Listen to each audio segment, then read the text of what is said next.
Before we begin this story, don't forget to like, comment, and subscribe. And in the comments, tell me where you're listening from tonight. It helps this channel grow and lets me know who's out there with us. Tony Spilatro's story doesn't start under the glitter of Las Vegas. It begins in a cramped Chicago apartment above a small Italian restaurant. His father, Pasquale, worked long hours stirring pots of sauce while customers whispered in the back room over red wine and handshakes that lasted too long. The smell of garlic filled the air, but behind it all was something darker, a rhythm of secrets, a shadow government hidden inside family dinners. Tony was one of 6 brothers, raised in a household where noise and elbows ruled. He never cared much for school. Teachers saw him as trouble, a boy who couldn't sit still. But the streets were teaching him faster than any chalkboard could. He learned that respect wasn't handed down, it was taken. He was short, restless, quick to anger, and even quicker with his fists. By the time other boys were thinking about baseball, Tony was already fighting to carve his place in a world that only respected fear. And soon, people began to notice the way this boy refused to back down. Al grew up in those crowded Brooklyn streets where survival mattered more than school lessons. By 14, he was taller than most of his teachers, broad-shouldered, restless, and already certain that books could never teach him how to fill an empty stomach. One cold morning in 1914, his math teacher, Miss O'Hare, stood over him with a ruler in hand. "Mr. Capone," she snapped, "why do you think you're too good for homework?"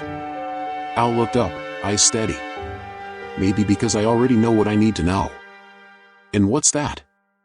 "That nobody here can teach me how to survive." The crack of her ruler across his knuckles echoed in the classroom.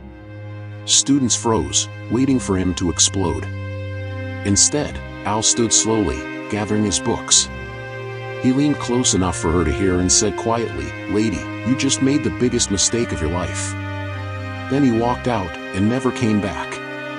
From that day, the streets became his real school. He ran errands for older men, delivered sealed envelopes, carried packages without questions. He was loyal, smart, and sharper than the rest. And loyalty, he was beginning to learn, was worth more than gold. It was in a smoky Brooklyn barber shop, sweeping hair for his father, that Al first met the man who would shape his destiny. Johnny Torrio. He wasn't loud or flashy. He spoke softly, dressed neatly, and yet men twice his size seemed nervous in his presence. One afternoon, Torrio sat in the chair and studied the boy holding a broom. "You're Gabriel's son, aren't you?" he asked. Al nodded. "I hear you're smart. Reliable. That true?" Al kept sweeping, but his ears caught every word. Torrio smiled faintly. "I might have work for a young man like that." The work started at the Harvard Inn, a Coney Island dive Torrio controlled. Al was just a bouncer at first, throwing out drunks, keeping order, but the place taught him lessons no classroom ever could. Torrio told him one night, "You don't hit a man because you're angry. You hit him because it serves a purpose. Anger makes you sloppy. Purpose makes you effective." But Al's temper almost cost him his life. One night a sailor's knife opened his cheek from ear to mouth. Blood poured down, but Al fought back, leaving his attacker on the floor. That scar never faded. From then on, people called him Scarface. The scar gave him a name he hated, but it also gave him a reputation. Torrio noticed that Al didn't back down, even when pain could have dropped another man to his knees. By 1919, Torrio had moved to Chicago, where a much bigger game was waiting, and one winter morning the call came. "Al," Torrio said over the phone, "pack your bag. There's opportunity here. Your future's in Chicago." At just 20 years old, married to May and expecting his first child, Al kissed his wife goodbye and boarded a train. Steam rose like dragon's breath at Union Station as he stepped off into Chicago's bitter cold. He wore his best suit and carried a single suitcase, but behind him he left Brooklyn for good. Torrio welcomed him with the calm authority of a teacher. He showed Al the Four Deuces, a 4-story fortress of vice, liquor flowing on one floor, gambling on another, women upstairs, and real deals made behind closed doors. Chicago wasn't just tougher than Brooklyn, it was richer. And then Prohibition struck in 1920. Torrio smiled at Al and said, "Congress just handed us the biggest business opportunity in American history." Al knew then, the city was his classroom now. For the next 5 years, Al absorbed everything Torrio taught him: how to keep 2 sets of books, how to buy loyalty with envelopes of cash, how to make rivals sit down instead of shoot. But Chicago was a boiling pot. Rival gangs fought for territory, and cooperation never lasted long. In 1925, Torrio's luck finally cracked. Leaving a grocery store one winter morning, he was ambushed by gunmen. Bullets tore into him, and though he survived, he lay pale and weak in a hospital bed. Al sat beside him, waiting for orders of revenge. Instead, Torrio shook his head. "I'm finished, kid. I've got money, I've got a wife. I'm done with this life. It's yours now, all of it." At 26, Al Capone inherited a criminal empire. Breweries, speakeasies, gambling dens, and a network of men suddenly looked to him as boss. He moved headquarters to Cicero, a suburb where the mayor and police worked for him, not against him. But unlike the thugs who came before, Al thought bigger. He built his mob like a corporation: accountants, lawyers, bodyguards, even press agents. By year's end, his empire made tens of millions. But with money and power came enemies who wanted their share. Those enemies came with names, most of all, Bugs Moran and the North Side Gang. Moran's men had no fear spraying bullets into cars, saloons, or sidewalks. Chicago was bleeding almost daily, and every headline carried Capone's name, whether he ordered the shootings or not. Al preferred deals over endless bloodshed, but Moran wasn't interested in peace. By 1929, patience ran out. That February, a plan was set in motion. One of Al's men called Moran's crew with an offer too good to resist: a truckload of Canadian whiskey at bargain price. The meeting spot was a garage on North Clark Street. At 10:30 a.m. on Valentine's Day, 7 of Moran's men lined up against a brick wall, thinking it was just another police raid. They never saw the machine guns until it was too late. In under a minute, the garage floor was soaked in blood. Capone wasn't in Chicago, he was in Florida, with witnesses who swore he couldn't have been involved. But the world didn't need proof. Everyone knew who had signed off on it. The massacre crushed his rivals, but it also changed his image. To the public, Capone was no longer a clever outlaw. He was a monster. The massacre gave him control of the streets, but it also lit a fire he could never put out. Newspapers splashed gruesome photos across the front page, and preachers thundered about Chicago's shame. President Hoover himself demanded results. "I want that man in federal prison." Suddenly, Al wasn't just a local king, he was a national enemy. This time, the attack wouldn't come from rival gangs with guns. It would come from men in suits carrying ledgers.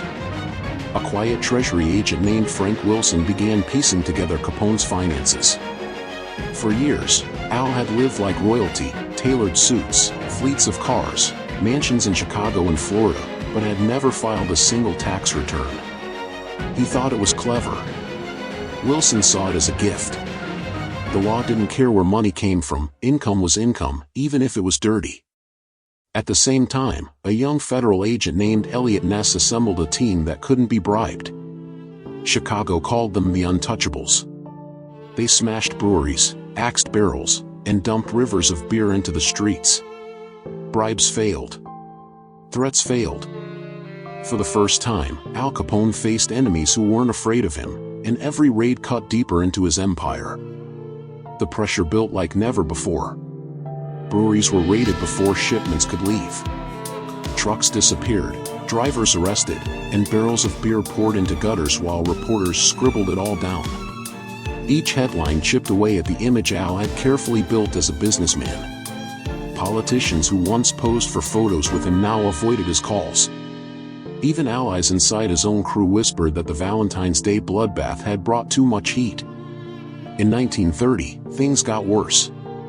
Arrested in Miami for carrying a concealed weapon, Al was thrown into jail for a year. It wasn't the charge that hurt him, it was the humiliation.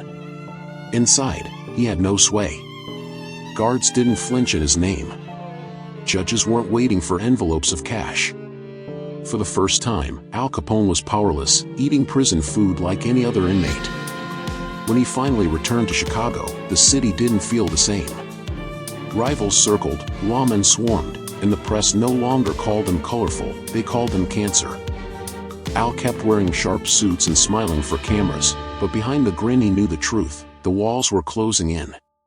And this time, no bribe, no bullet, and no handshake could stop it. In 1931, the walls finally collapsed. A federal grand jury indicted Al Capone, not for murder, not for bootlegging, but for something he had laughed off for years, tax evasion. 22 counts, each one backed by receipts, hotel bills, property papers, and ledgers showing a life of luxury with no reported income. To the public, it seemed almost ridiculous. But to the government, it was the perfect weapon. Al's lawyers scrambled for a deal. At one point, he even agreed to plead guilty in exchange for just a couple of years behind bars. But Judge James Wilkerson wasn't playing. In a packed courtroom, he rejected the deal outright. Sentences, he declared, are decided by the court, not by bargains. Suddenly, Capone's safety net was gone. The trial that followed was front-page news every day.